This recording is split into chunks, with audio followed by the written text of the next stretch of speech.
Hello everyone, my name is Boris, bringing you another WOD review. Today we'll be looking at a game from Wasian Iverson, who just won the America's Tacticians Cup, or the Bilgewater Cup, and putting up an absolutely phenomenal performance, as we can see from the final lobby scores, finishing with 87 points total, passing everyone in the competition, as well as putting up the incredible final lobby performance by going first, then seventh, and first to close out the tournament. Therefore, without further ado, let's jump into a game. I did not choose particularly the last game. Instead, I chose one where we picked a little bit more of an interesting line, and let's see how he approaches the game and manages to absolutely put on a tear on the whole of the highest tier competition. We are playing Galleon counter with the Prismatic Augment coming first, able to pick up a Demacia pair, also checking our Void, have the Adrenaline modules, which is at the moment currently believed to be one of the better options to play through, although if you're playing for the AD Kaisa you would prefer to play with spikes. We have an IE drop, therefore we are adjusting and picking up the Shen pair as well. Now also have paired up on our Slayers, which also we could play in from the Sword and Glove opener. Would love to see a cloak for that one. Scouting to see the rest of the lobby. I'm not sure if we checked what the Ionia is, but I would assume we already did. Going to opt to hold on for the Slayer pair and then just attack a Lulu. Coming on our augments. Prismatic ticket, very insane in the current meta due to the going for the 3-star 4 costs. However, we do not have a clear reroll direction and our components are leaning more AD, which currently does not particularly have a reroll out. Then Fortune Strength would be playing more into some kind of comeback mechanic from particularly, I guess, the comp that currently could use the most artifacts is the Slayer's comp. And then Comeback Story is playing well into these Slayer lines, as well as Warwick, which we actually do have a Sterex already with an open glove. It could be something we could definitely consider playing on. Overall, the Fortune Strength is generally I believe the current read is that the artifacts are a little underperforming. Scout the lobby and also see that we are going to pass upon ticket. Band of Thieves would be something we want to play if we are able to play from tempo right away, because we have upgraded units, and Shimmer Scale Essence, again we would want an upgraded frontliner to toss on that and start farming gold. We see that our opener is weak, and we have Form of a Direction, which is going to play around this melee carries. I'm gonna go for a Comeback Story here, most likely leaning into either Slayers or Warwick. See that there's someone with a Gunslinger emblem and a hard commit. That would mean that they are most likely playing into Warwick as well. Now, since we're playing Comeback Story, we're generally going to try to loss streak as much as we can right now, in order to be able to rack up that econ. Nothing particularly of the interest in our shop. Could hold on to the Jin pair if we wish to. However, we see that there's someone open with Prismatic Ticket. Yeah, we see that there are people also took Prismatic Ticket. Therefore, definitely did not want to contest them, as currently at the highest tiers, the only considered out is the Ishtal reroll line. Although you could play into something like an Echo, perhaps. And Yasuo, you would probably want something more that gives you a little bit more of a tempo. And Sona reroll is also an option. However, people here are playing for the max amount of power, and these lines do not cap as high as the highest tiers. Also, as perhaps I believe I am covering, but he's currently in this game at 18 points, meaning he just needs to make sure that he ensures a 7th place finish. And Comeback Story is something that can definitely provide you that if you're able to spec your board properly in time.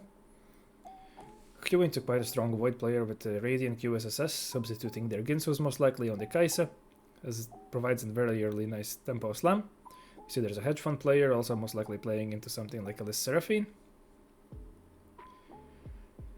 I'm going to pick up a bow here, as it's something that leans into both of these lines. Both Slayers can use bows in form of a Kraken or a Giant Slayer, or Titan's Resolve is a good item as well. However, it seems that we've already have mapped out that we are going to be angling for the Warwick line. Going to, looks like, opt to make 30 here. Yeah, okay, we slotted that back in instead. Trying to preserve as much AP as we can, and yeah, with the Sterex Slam we're most likely leaning directly into the Warwick. Seems to be that Wasian's read is that this is the best line to play into from the comeback story. Synergizes quite nicely because it can utilize the extra HP you gain quite well, since the line generally itself does not have that many frontline options, as Swain is quite contested, and you have your Singed, but the dude just runs around, right? Therefore you need Warwick to also have a little bit of tankiness, and the attack speed is generally liked on him, and it's liked on Jinx as well. And yeah, it's Dishtop who has the Gunslinger emblem, most likely angling also Warwick with the BT slam. And unfortunately we have not been able to fully lost streak, which would have been preferred as we queue into players that have been fully open. Therefore our econ is going to be a little tight. I'm going to see how we approach this, as we would probably most likely be looking for some form of an econ augment to get a full BT drop as well. However, what we really would like now is the Titans. The healing item could in Swarm be substituted for anything, but we do get perfect component drops, which is very neat. Now, might opt to slam them if we wish to. However, again, we would ideally be looking to perhaps 6 loss this stage, leverage that HP to form the best econ possibilities we have. That's why we're also downgrading this Briar in order to make 50. Or we are holding on to it. Consider selling it. I'm going to go for selling it. Just want to get max econ as we can. Coming up here, Earth, we do not really have a emblem, although we could consider making a zone emblem, but I believe it's the open glove that's going to make it. Feed the Flames would give us something for more of a frontline, also get a little bit sustain more on our Warwick if we position our tank properly. Plot armor is also very good in the melee lines. This provides more durability, and Warwick does partially have to take the tanking kind of job. So let's see what he seems to prefer here. We would generally, I believe, still try to see if we can reroll some of these, most likely Earth, for some kind of econ option. Mess Hall is also... So we passed upon it because we are acquiring econ very much at this spot. However, if we check... Mess Hall is something that also synergizes really well in Warwick, as the comp can stall a little bit through the extra durability from the zone, and then as long as you're able to sustain, the Mess Hall is going to be quite strong and also synergizes well with the Jinx, liking extra attack speed. And it looks like we're going to, yeah, we're going to sacrifice the first cloak in form of Shred, as we do not... Do we have an exact plan for our next also bow? This is going to give us the immediate board strength and ability to perhaps kill a little bit of extra units, preserve some of the HP. And I would believe that the next bow would most likely become some form of Ginsu set, otherwise we do not have particularly any kind of ways to killing rods, and we need to make our slams. Most likely playing around the it's also the remover economy by just performing this slam right here. And we will need Shred in some form or the other anyhow. Still being able to hold on to the Echo pair, we could perhaps consider transitioning items. However, we will need items back on the Vi once we find the Jinx and are able to tag some item on her in order to fulfill that Warwick's unlock condition. So yeah, we have a CMB playing here into... has rolled their Radiant QSSS into Radiant Spirit Visage, which is very, very disturbing, as it's an extremely strong augment, and they have went for the forward thinking, giving them very reliable rolldown. I'm able to pick up a Swain here, which is quite neat, as generally from also these lose streak spots you do want to leverage being ability to get to your units on carousel. Obviously you still have to evaluate, do we have the items that are going to enable our composition? However, being able to pick up a Swain, which is one of the most contested units in the meta, is very neat. I've managed to... Our HP is on a little bit on the weaker side. However, we picked up a nice win previous round, also looking through these slams that... Yeah, it's quite well reckoned. Well, we are actually going to win this. Yeah, we are playing into Ladder Slayer, who is hedge fund indecision, going to send it most likely on either neutrals or 4-1. Pick up a Swain pair as well. Now, I would assume that most likely during neutrals we're going to see if we're already level now, so here, trying to see if we can get that Jinx online. As you can see, Dishop already has unlocked Warwick with a Gunslinger ML is going to be quite a threat for us if they manage to get more copies. Q went to him right away as well. Also was went for this indecision, and yeah, we can see he went for the plot armor, also valuing the tankiness extra on Warwick, particularly if you're running with a BT, you don't have a Sterx. The Dexter survivability is very neat on him. That is also a reason why 5 zone is so crucial for this Warwick comp. Going to see how long we have to dig here to find that Jinx. We're able to pick up a Jinx, also able to pick up a Seraphine. Checking in our built over mod, unfortunately, is not something like a Blast Shields, but seems to go for Nets, considering that to be a good stall. Also, not the most common pick by most players. So need to see him be able to do that. Going to tag the Seraphine out, able to have a Mundo 2 here for an upgrade. Give us a little bit of that frontline power spike that we are definitely needing right now. Now, how do we complete these items right now? We could opt to just go for... okay, interesting. We go for the IE rather than the obvious slam in form of BT. And slam the red buff. Going to substitute that Rageblade slot for the Jinx, also slots our utility out, which is one thing that we also have to make sure of with our item economy always to have. On our next Augment, Trifecta is going to get instantly rolled. Portable Forge has some reroll outs, however some outs for something like Hydra can work quite well in the Warwick, however it's very risky to take on 4-2, as if you miss you're left with kind of dead Augment, and we're playing from this low HP slot, and I think our econ is still not that great since we streak has been broken quite a few times. And now our enemy is probably going to be the best option.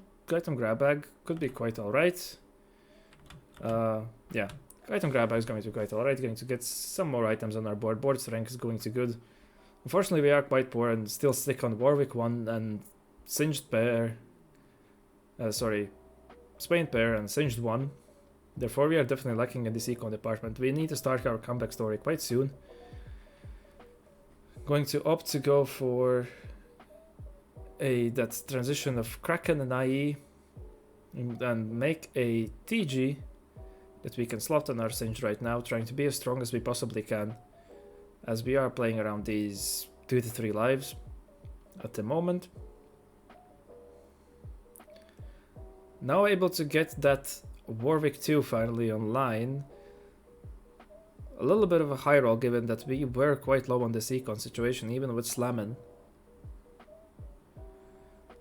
Now, Slammin generally being great Augment, the one thing for sure with it is that if in the meta where you're not considering going 9 as much, it's not capping out as well as it should. However, we are contested, therefore we could consider an option to go 9. Also opens up the possibility of playing something like a Ziggs. Able to pick up a win here quite neatly, but I would assume we're still going to be looking to roll on level 8 in order to stabilize our frontline fully. Have the open chain that we wish to pick up a quick striker in form of Kindred for the Warwick, as that's one of the flex slots we would wish to probably fill instead of the Nico, I would assume. However, okay, we just high roll it in the shop. Able to pick up what would be a better component in the immediate board. Also, we have a Shyvana pair in the shop. Let's see if we are considering to hold on to it. Going to hold on to one at least. But yeah, we're able to pick up a better component. Double Titans, quite alright for this Warwick. Now, the thing with Titans also is that it's very interesting that you might feel a little unintuitive at the moment, is that you would want... Generally, the users that use Titans right now also seem to like USSS, particularly in form of melee carries, as with the Swain being so prominent in the meta, and also be able to pick up a Swain 2 from the shop, and Singe 2, just by giving up on the Shyvana, is that Swain can stand you in like 23, 24 of the Titan stacks. As we see there, just stand right before he hits 25 Titan stacks. Therefore, QSSS enabling you to get to that, and also having the scaling aspect in form of attack speed that all the melee carries right now is quite neat. However, we do have that extra attack speed on this board coming in form of a comeback story, plus our attack item economy worked out better this way. Now, we seem that Bishop is still being stuck on Warwick 1, so therefore we are very lucky to be able to secure, particularly also this contested Swain. Going to opt for a Reforged here. I would assume we're considering completing some of the frontline items. Yeah, wow, Warmog's going to suffice quite well. Also get the need to Volibear unlocked. It could be something that we can actually slap on our board, get that bruiser buff on an extra board. I'm not sure how high we value this Arcanist buff. Able to take out the board from Voldemort.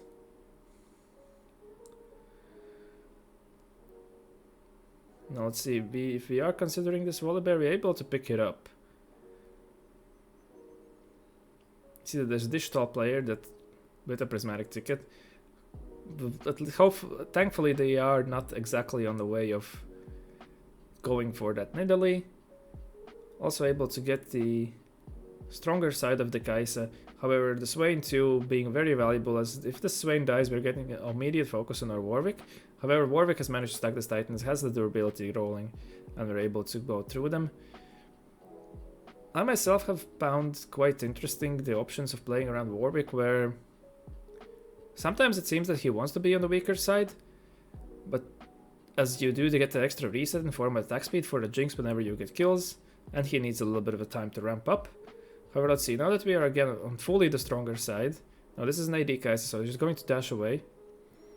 We seem to be a little bit stuck, and yeah, this is the thing that, okay, we're able to still, with the comeback story, the extra damage and the Swain being so prevalent of a tank, getting the stun off, we are able to blast through, but however, the scenario that could happen is that you just get overwhelmed by the later points from the being stuck on the main tank, and not being able to exactly ramp your Jinx up fast enough in order for her to get to her final form through the form of the resets.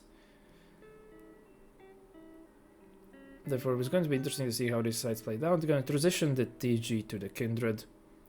Still are holding on to this Volibear, but it seems that we are valuing this Arcanist buff more, particularly since Swain is our upgraded frontliner. And yeah, just slam the Bramble on Singed, as we are valuing the removers and seem to consider that the lobby is more AP heavy. Therefore, the effective HP in form of Warmogs is going to be better. Make our way to 9 here, and going to consider this power spike in form of Volibear crucial at this point to enable to secure placements. While general thoughts might be like, okay, we have this life, we could just go on PvE. No, we want that extra power right now. These few rounds can very much decide a wide range of placements. Going up against another Kaisa board. Able to take it down quite neatly from CMB, who is running double econ. Now, this comeback story is very much, I would say, carrying our combat power on a board that generally tends to love it and doesn't really have that many carries to itemize if you exclude Itemizing Singed or make to level 9 in your way to Kindred too. That is something we could consider. We could also consider this Senna. However, we do still have the Volibear. That's going to be probably the best TG user that we have right now. Going to transition the items to the Kindred. This Kindred 2 should definitely be stronger than Jinx. Also able to provide extra survivability for our board and more form of a more consistent damage. Able to take down the Bosso skills, the Void board from Bosso skills, stuck on Baron 1, and we have made that way our way into top 2. Just making very that there are no 3-star focus coming in. The only one that seems to be we have to be concerned about is the Nidalee, which we cannot deny. Able to pick up Volley 2 as well. Are the opposite side of the Nidalee. Therefore, as long as she does not get full resets, we're able to make our way to the back line. And the Warwick is going to close it out. Comeback story complete. Masterfully played by Wasian Iverson, recognizing the spots where he needs to spike, and playing in from a very strong combat to Augment, and preserving his item economy extremely well, showing just why he is the champion right now. I would like to thank you for watching, and I hope that you learned something new, just like I did, and I wish to see you in the next one. Have a good one.